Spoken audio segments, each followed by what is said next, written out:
কানাডার বেগমপাড়ায় অর্থ পাচারে জড়িতদের বিষয়ে উচ্চ আদালতের নির্ধারিত 17 ডিসেম্বরের মধ্যে তথ্য দিতে প্রস্তুত বাংলাদেশ ব্যাংক সহ সরকারের 6টি প্রতিষ্ঠান। সন্ধ্যায় অ্যাটর্নি কার্যালয়ে জরুরি বৈঠক শেষে জানানো হয়, বিদেশে অর্থ পাচারের অভিযোগে দুদকের কাছে থাকা সব তথ্য হাইকোর্টে জমা দেওয়া হবে। বিস্তারিত শাকের আরজুর রিপোর্টে।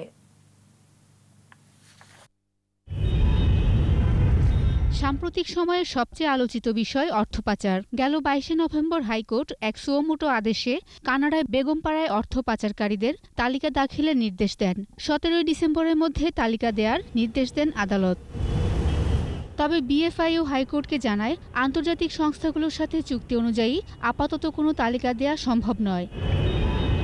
এরপর সোমবার সন্ধ্যায় অর্থ পাচার নিয়ে তথ্য দেওয়ার বিষয়ে জরুরি বৈঠক করে অর্থ মন্ত্রণালয়, দুর্নীতি দমন কমিশন, বাংলাদেশ ব্যাংক, এনবিআর, পররাষ্ট্র মন্ত্রণালয়ের প্রতিনিধিরা।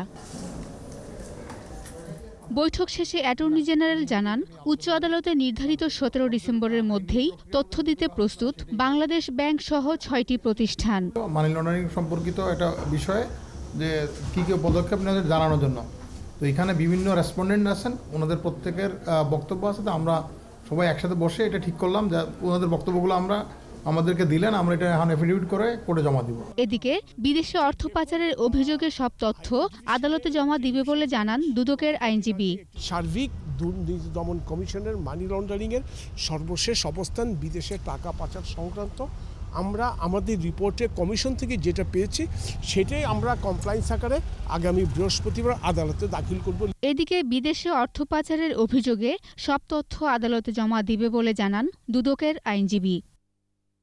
এর আগে এক অনুষ্ঠানে পররাষ্ট্রমন্ত্রী আব্দুল মোমেন সাংবাদিকদের বলেন, কানাডায় টাকা পাচার করে বাড়িঘর বানিয়েছে এরকম 28টি ঘটনা আছে। তবে এর মধ্যে রাজনীতিবিদ মাত্র 4 জন, বাকিরা সরকারি কর্মকর্তা।